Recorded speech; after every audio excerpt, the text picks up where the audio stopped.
नमस्ते, मैं चंद्रशेखर आप सभी को मैं अपने चैनल डिलीजेंट एकेडमी में स्वागत करता हूं। हम लोग बिहार एसएससी के लिए एक मैथ का सीरीज स्टार्ट किए थे, जिसमें हम लोग प्रत्येक दिन बिहार एसएससी में आए हुए मैथ का प्रीवियस ईयर क्वेश्चन और उस पर आधारित मैथ का क्वेश्चन कर रहे हैं। चलिए आज उस सीरीज में हम लोग आगे की तरफ चलते हैं। इससे पहले अगर आप मेरे चैनल पर नए हो तो चैनल को सब्सक्राइब कर लें और बेल आइकन को प्रेस करना बिल्कुल ना भूलें, ताकि आपको सबसे पहले लेटेस्ट नोटिफिकेशन मिलता रहे। चलिए अब हम लोग क्वेश्चन की तरफ चलते हैं। देखिए हमारा क्वेश्चन क्या दिया हुआ है। हमारा क्वेश्चन है, एक व्यक्ति की आय और व्यय का अनुपात 8:5 है। यदि उसकी आय में 25% की वृद्धि होती है और उसके व्यय में 28% की वृद्धि होती है तो उसकी बचत में कितने प्रतिशत की वृद्धि हुई है। हमें क्या निकालना, बचत में प्रतिशत वृद्धि निकालना है। अब देखिए हमें क्वेश्चन में क्या दिया, हमें क्वेश्चन में इनकम और एक्सपेंडिचर का रेशियो दिया। हमें क्वेश्चन में क्या दिया, हमें क्वेश्चन में इनकम और एक्सपेंडिचर का रेशियो दिया। इनकम और एक्सपेंडिचर का रेशियो कितना दिया, 8:5 दिया है। अब देखिए हमने मान लिया कि व्यक्ति का इनकम 8 यूनिट है तो एक्सपेंडिचर कितना है, 5 यूनिट है। यानी 8 यूनिट कमा रहा है जिसमें से 5 यूनिट खर्च कर रहा है, यानी बचत कितना कर रहा होगा, बचत कितना कर रहा होगा, बचत कर रहा होगा 3 यूनिट। अब देखिए हम यहां क्या करेंगे, इस रेशियो में 10 से गुना करेंगे। सबसे पहले हम इस रेशियो में सबसे पहले 10 से गुना करेंगे। अब देखिए इस रेशियो में 10 से गुना करेंगे तो ये हमारा कितना हो जाएगा, 80 हो जाएगा। ये हमारा कितना हो जाएगा, 50 हो जाएगा। और ये हमारा कितना हो जाएगा, 30 हो जाएगा। अब देखिए हमें क्वेश्चन में क्या दिया है आगे, हमें क्वेश्चन में दिया है कि उसकी आय में 25% की वृद्धि होती है।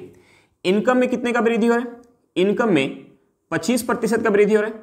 और हमें क्वेश्चन में क्या दिया, हमें क्वेश्चन में दिया है कि उसके व्यय में 28% का वृद्धि हो रहा है। एक्सपेंडिचर में कितने का वृद्धि हो रहा है, 28% का वृद्धि हो रहा है। और हमसे पूछ रहा है कि उसके बचत में कितने प्रतिशत का वृद्धि होगा, उसके बचत में कितने प्रतिशत का वृद्धि होगा। तो देखिए पहले इनकम अगर 80 यूनिट है तो 25% से इनकम बढ़ जाएगा। तो 80 का अगर हम 25% निकालेंगे तो ये हमारा कितना हो जाएगा, 20 हो जाएगा। यानी 20 से बढ़ने के बाद इनकम कितना हो जाएगा, 100 हो जाएगा। 20 से बढ़ने के बाद इनकम कितना हो जाएगा, 100 हो जाएगा।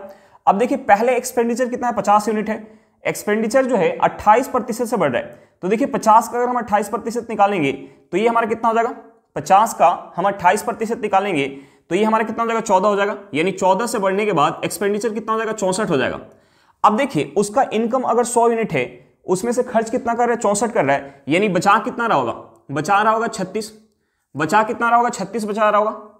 बचा कितना रहा होगा, बचा रहा होगा 36। अब देखिए पहले जो है उसकी बचत क्या थी, 30 थी और अब बचत क्या है, 36 है। यानी बचत जो है वो कितना से बढ़ गया, बचत जो है वो 6 यूनिट से बढ़ गया। कितने पर, 30 यूनिट पर। गुने 100 करेंगे तो बचत में प्रतिशत वृद्धि निकल के आ जाएगा। अब देखिए 6 से 30 कितने बार में जाएगा, 5 बार में। 5 से अगर हम 100 को काटेंगे ये कितने बार में जाएगा, 20 बार में। यहां से हमारा क्या निकल के आएगा, 20%। यानी उसके बचत में कितने प्रतिशत का वृद्धि हुई होगी, 20%। हमारा आंसर क्या निकल के आएगा, 20% निकल के आ गया। चलिए क्वेश्चन समझ में आ गया होगा, नेक्स्ट क्वेश्चन पे चलते हैं। देखिए हमारा क्वेश्चन क्या दिया हुआ है। हमारा क्वेश्चन, यदि पेट्रोल की कीमत में 28% की वृद्धि होती है तो उपभोक्ता द्वारा खपत में कितने प्रतिशत की कमी की जानी चाहिए यदि पेट्रोल पर व्यय अपरिवर्तित रहता है। अब देखिए हमसे पूछ के रहा है खपत में प्रतिशत कमी पूछ रहा है। अब देखिए हमें क्वेश्चन में क्या दिया, हमें क्वेश्चन में दिया है कि पेट्रोल की कीमत में 28% की, पेट्रोल की कीमत में 28% की वृद्धि होती है। पेट्रोल की कीमत में 28% की वृद्धि होती है, लेकिन व्यय जो है वो अपरिवर्तित है। यानी खर्च क्या है, फिक्स है। तो देखिए खर्च फिक्स है तो जिस रेशियो में कीमत होगा, जिस रेशियो में कीमत होगा उसके अपोजिट रेशियो में हमारा क्या होगा, खपत होगा।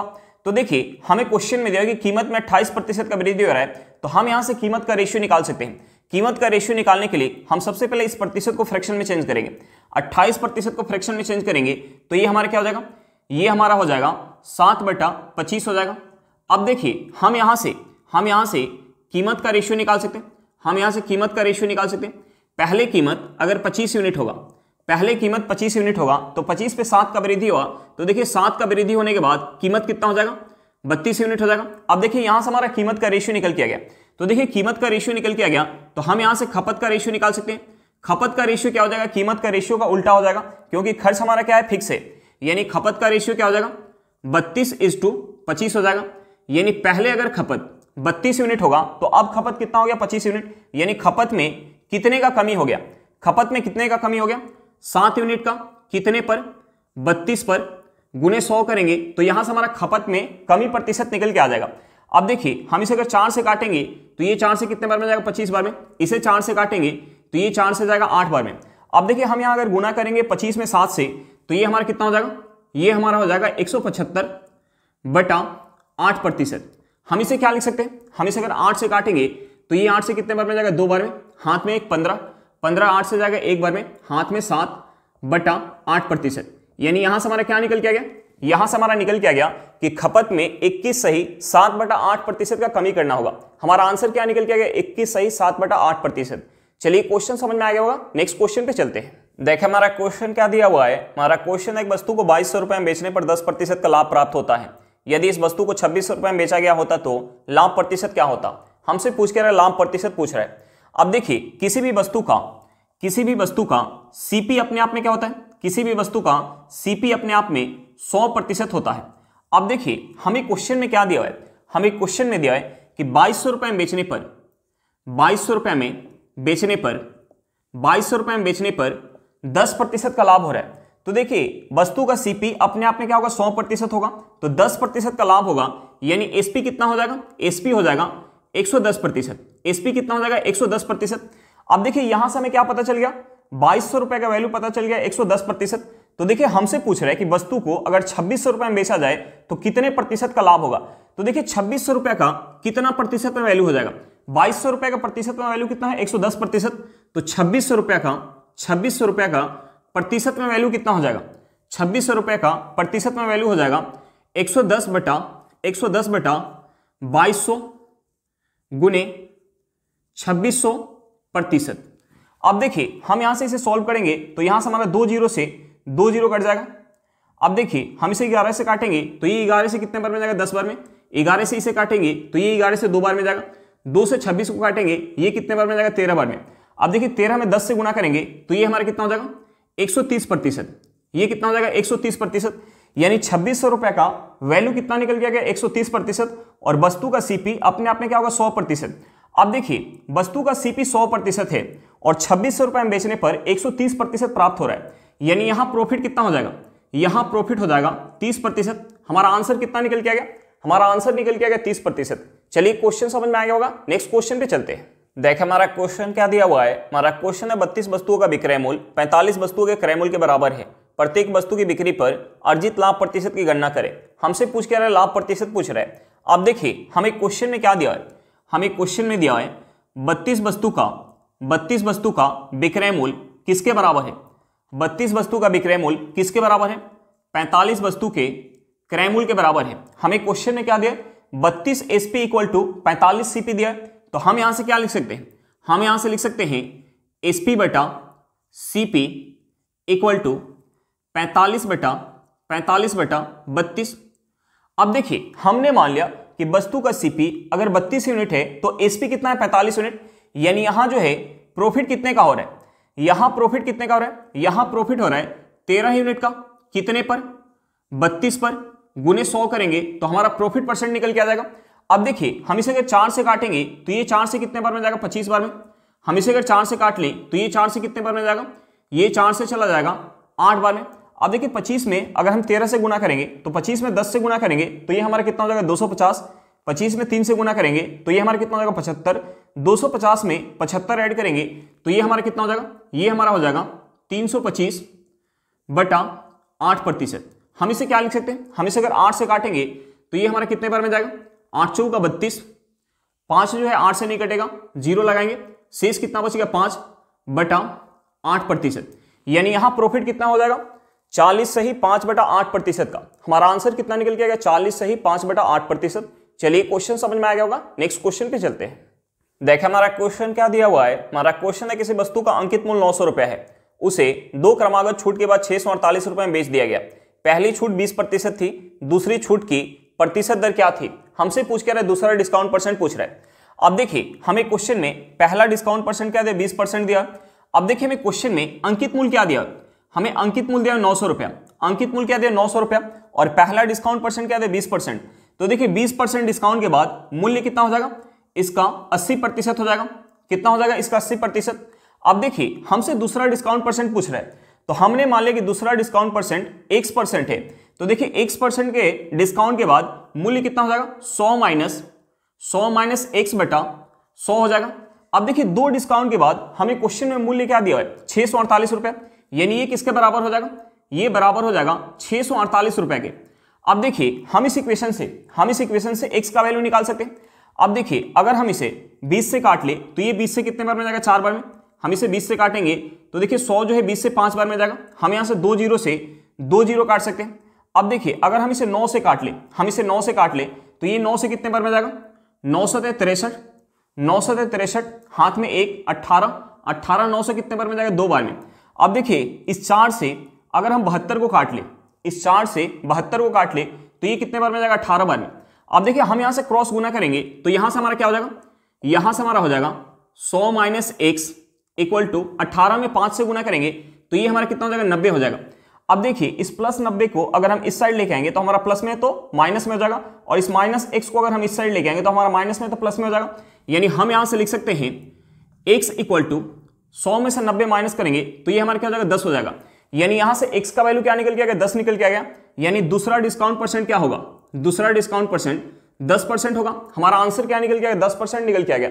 चलिए क्वेश्चन समझ में आ गया होगा, नेक्स्ट क्वेश्चन पे चलते हैं। देखिए हमारा क्वेश्चन क्या दिया हुआ है। हमारा क्वेश्चन एक धनराशि 6% वार्षिक साधारण ब्याज की दर पर 3 वर्ष में 767 रुपया और 4 वर्ष में 806 रुपया हो जाती है, मूलधन ज्ञात करें। हमसे पूछ के रहा है, मूलधन पूछ रहा है। अब देखिए हमें क्वेश्चन में क्या दिया है, हमें क्वेश्चन में 3 वर्ष के अंत का हमें अमाउंट दिया है। 3 वर्ष के अंत का हमें अमाउंट कितना दिया, 767 रुपया। और हमें क्वेश्चन में क्या दिया, हमें क्वेश्चन में 4 वर्ष के अंत का हमें अमाउंट दिया है। 4 वर्ष के अंत का हमें अमाउंट कितना दिया, 806 रुपया। और हमसे पूछ के रहा है, प्रिंसिपल पूछ रहा है। अब देखिए यहां टाइम गैप कितने का है, यहां जो है टाइम गैप कितने का है, 1 वर्ष का है। अब देखिए यहां जो है अमाउंट कितना से बढ़ जा रहा है, यहां अमाउंट 767 रुपए से कितना हो गया, 806 रुपया। यानी 806 रुपया में से 767 रुपया माइनस करेंगे तो ये हमारा कितना हो जाएगा, ये हमारा हो जाएगा 39 रुपया। यानी यहां अमाउंट जो है 39 रुपए से बढ़ जा रहा है। 1 वर्ष में अमाउंट जो है 39 रुपए से बढ़ रहा है। और हमें क्वेश्चन में दिया है कि यहां ब्याज जो है साधारण ब्याज की दर से ब्याज काउंट हो रहा है। तो देखिए जब ब्याज साधारण ब्याज की दर से काउंट होता है तो प्रत्येक साल हमें ब्याज क्या मिलता है, बराबर मिलता है। यानी यहां से हमें 1 वर्ष का साधारण ब्याज क्या पता चल गया, 39 रुपए पता चल गया। और हमें क्वेश्चन में 3 वर्ष के अंत का हमें अमाउंट दिया है। तो देखिए इस 3 वर्ष के अंत के अमाउंट में से अगर हम 3 वर्ष का ब्याज माइनस करेंगे तो हमारा क्या निकल के आ जाएगा, प्रिंसिपल निकल के आ जाएगा। यानी हम इसमें से अगर माइनस कर लें 3 वर्ष का ब्याज तो देखिए 1 वर्ष का ब्याज क्या, 39 रुपया। तो 3 वर्ष का ब्याज क्या हो जाएगा, 3 वर्ष का ब्याज क्या हो जाएगा, 3 गुने 39 रुपया। 3 वर्ष का ब्याज हो जाएगा 3 गुने 39 रुपया। अब देखिए 39 में अगर हम 3 से गुना करेंगे तो ये हमारा कितना हो जाएगा, ये हमारा हो जाएगा 117 रुपया। अब देखिए अगर हम इसमें से 767 रुपया में से 117 रुपया माइनस करेंगे तो हमारा प्रिंसिपल निकल के आ जाएगा। हम यहां माइनस करेंगे तो ये हमारा क्या हो जाएगा, 650 रुपया।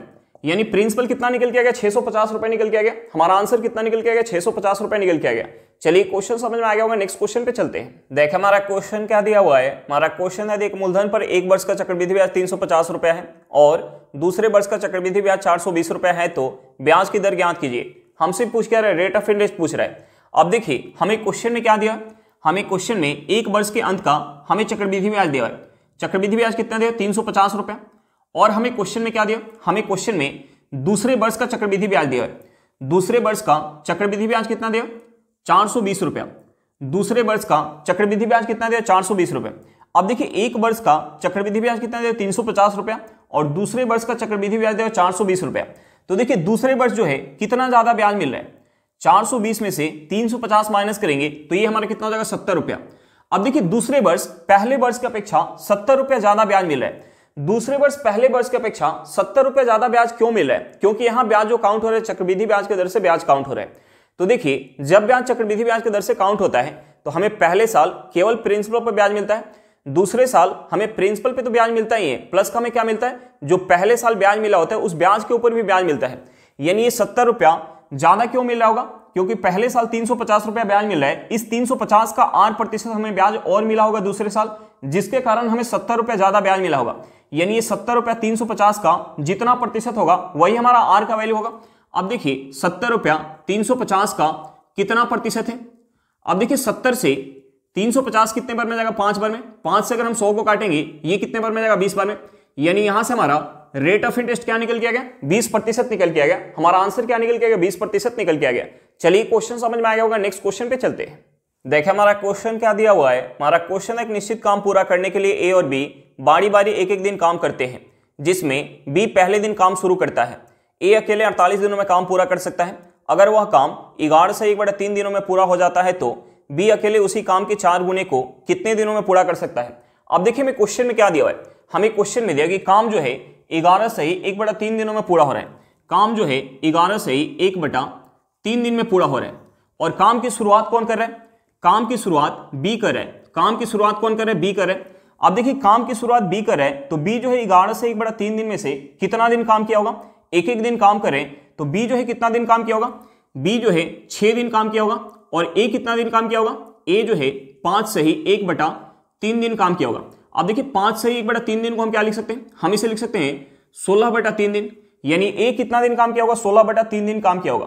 तो देखिए ए जो है 16/3 दिन में कितना काम करेगा? ए जो है 16/3 दिन में कितना काम करेगा? हमें क्वेश्चन में दिया कि ए जो है अकेले पूरे उस काम को 48 दिन में कर रहे हैं। यानी ए जो है 48 दिन में, ए जो है 48 दिन में पूरे एक काम को कर रहा है। 48 दिन में एक काम को कर रहा है तो देखिए 16/3 दिन में कितना काम करेगा? 16/3 दिन में कितना काम करेगा? 1/48 गुने 16/3। अब देखिए 16 से 48 कितने बार में जाएगा? 3 बार में। 3 में 3 से गुना करेंगे, ये हमारा कितना हो जाएगा? 1/9। यानी ए जो है 16/3 दिन में कितना काम करेगा? 1/9। अब देखिए शेष काम कितना बच गया? शेष काम कितना बच गया? पूरा जो है एक काम है, पूरा एक काम है जिसमें से ए जो है 1/9 काम कर लिया। शेष काम कितना बच गया? 1/8। शेष काम कितना बच गया? शेष काम बच गया 8/9। शेष काम कितना बच गया? शेष काम बच गया 8/9। अब देखिए इस शेष काम को कौन कर रहा होगा? शेष काम को बी कर रहा होगा। और बी जो है कितना दिन काम कर रहा है? 6 दिन। यानी शेष काम बी जो है 6 दिन में पूरा कर रहा होगा। यानी 8 बटा बी जो है 8/9 यूनिट काम कितना दिन में कर रहा होगा? 6 दिन में कर रहा होगा। कितना दिन में कर रहा होगा? 6 दिन में। तो पूरा एक काम को कितना दिन में करेगा? पूरा एक काम को 6 गुने 9/8 दिन में करेगा। और हमसे पूछ रहा है कि 4 गुने काम को कितना दिन में करेगा। यानी 4 काम को कितना दिन में करेगा? 4 काम को 6 गुने 9/8 गुने 4। अब देखिए 4 से 8 कितने बार में जाएगा? 2 बार में। 2 से 6 कितने बार में जाएगा? 3 बार में। 3 से हम 9 में गुना करेंगे तो ये हमारा कितना हो जाएगा? ये हमारा हो जाएगा 27 दिन। ये हमारा कितना हो जाएगा? 27 दिन। यानी यहां से हमारा निकल के आ गया कि 4 गुने काम को बी जो है कितना दिन में कर सकता है? 27 दिन में कर सकता है। हमारा आंसर क्या निकल के आ गया? 27 दिन। चलिए क्वेश्चन समझ में आ गया होगा। नेक्स्ट क्वेश्चन पे चलते हैं। देखिए हमारा क्वेश्चन क्या दिया हुआ है। हमारा क्वेश्चन है 30 आदमी 10 घंटे में 50 पेड़ काटते हैं। यदि 10 आदमी यह काम छोड़कर चले जाते हैं तो 15 घंटे में कितने पेड़ काटे जाएंगे? तो देखिए हम इस क्वेश्चन को एमडीएस फार्मूला से सॉल्व कर सकते हैं। हमें क्वेश्चन में क्या दिया? हमें क्वेश्चन में दिया है 30 आदमी 10 घंटे में 50 पेड़ काट सकते हैं। तो हमसे पूछ रहे हैं कि 10 आदमी काम छोड़ के चले गए। यानी पहले जो है 30 आदमी काम कर रहे थे, 10 आदमी काम छोड़ देंगे। यानी अब आदमी का संख्या कितना हो जाएगा? 20। 20 आदमी 15 घंटा में कितना पेड़ काट पाएंगे? अब देखिए हम इस इक्वेशन से 1 से यानी पेड़ का संख्या निकाल सकते हैं। अब देखिए यहां से अगर हम 10 से इसे काटेंगे तो ये 10 से कितने बार में जाएगा? 2 बार में। 2 से 30 कितने बार में जाएगा? 15 बार में। 15 से हमारा 15 कट जाएगा। यहां से हमारा x इक्वल टू क्या निकल के आ गया? x इक्वल टू निकल के आ गया 50। यानी कितने पेड़ काटे जाएंगे? 50 पेड़ काटे जाएंगे। हमारा आंसर क्या निकल के आ गया? 50 निकल के आ गया। चलिए क्वेश्चन समझ में आ गया होगा। नेक्स्ट क्वेश्चन पे चलते हैं। देखिए हमारा क्वेश्चन क्या दिया हुआ है। हमारा क्वेश्चन एक बाल्टी का 4/13 भाग 6 मिनट में भर जाता है। बाल्टी के शेष भाग को भरने में कितना समय लगेगा? अब देखिए मैं क्वेश्चन में क्या दिया? हमें क्वेश्चन में दिया है कि 4/13 भाग भरने में कितना समय लग रहा है? 6 मिनट का समय लग रहा है। कितना समय लग रहा है? 6 मिनट का समय लग रहा है। तो देखिए पूरे बाल्टी को भरने में कितना समय लग जाएगा? पूरे बाल्टी को भरने में कितना समय लग जाएगा? पूरे बाल्टी को भरने में 6 गुने 13/4 मिनट का समय लग जाएगा। और हमसे पूछ क्या रहा है? हमसे पूछ रहा है कि शेष भाग को भरने में कितना समय लगेगा। तो देखिए 4/13 भाग भर गया। यानी शेष कितना बच गया? शेष बच गया 9/13 भाग। शेष कितना बच गया? 9/13 भाग। तो देखिए 9/13 भाग भरने में कितना समय लगेगा? पूरे एक को भरने में कितना समय लग रहा है? 6 गुने 13/4 मिनट का। यानी 9/13 भाग भरने में समय कितना लग जाएगा? 6 गुने 13/4 गुने 9/13 मिनट का समय लग जाएगा। अब देखिए हम यहां से सॉल्व करेंगे तो हमारा समय निकल के आ जाएगा। अब देखिए 13 से 13 कट जाएगा। हम इसे अगर 2 से काटेंगे तो ये 2 से कितने बार में जाएगा, 2 बार में, ये 2 से कितने बार में जाएगा, 3 बार में, 3 से अगर हम 9 में गुना करेंगे तो ये हमारा क्या हो जाएगा, ये हमारा हो जाएगा 27/2 मिनट, 27/2 मिनट। हम इसे क्या लिख सकते हैं, हम इसे लिख सकते हैं 13 मिनट, हम इसे लिख सकते हैं 13 मिनट 30 सेकेंड, 13 मिनट 30 सेकेंड। यानी कितना समय लग जाएगा, शेष भाग को भरने में कितना समय लग जाएगा, 13 मिनट 30 सेकंड का समय लग जाएगा। हमारा आंसर क्या निकल के आएगा, 13 मिनट 30 सेकंड। चलिए क्वेश्चन समझ में आ गया होगा। आज के लिए इतना ही, फिर मिलते हैं नेक्स्ट क्लास में। अगर क्लास अच्छा लगे तो क्लास को लाइक करेगा, अगर आप मेरे चैनल पर नए हो तो चैनल को सब्सक्राइब करेगा और क्लास को अपने दोस्तों के साथ शेयर करना बिल्कुल मत भूलिएगा। चलिए बाय बाय।